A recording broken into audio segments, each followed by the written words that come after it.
23వ కీర్తన 6వ చరణం. నేను బ్రతుకు దినములనియు కృపాక్షేమములే నా వెంట వచ్చును. విలియం హంటర్ జీవితం దృఢ విశ్వాసానికి నిదర్శనం.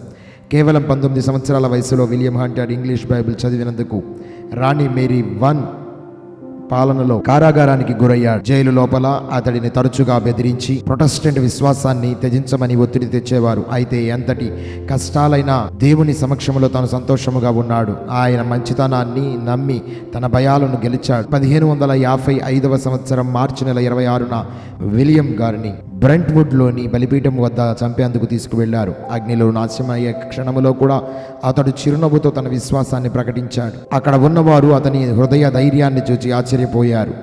ఆయన దేవుని ప్రేమను తన చుట్టూ అనుభవిస్తున్నట్టుగా కనిపించాడు. మరణ సమయంలో కూడా విలియం దేవుని వాగ్దానాన్ని విశ్వసించాడు. వారి యొక్క త్యాగము ద్వారా భవిష్యత్ తరాలకు ప్రేరణగా నిలిచిన వ్యక్తి. దేవుని మంచితనం ఎప్పటికీ విశ్వాసులను విడచిపెట్టదని నొక్కి చెప్పిన వ్యక్తి ఆయన.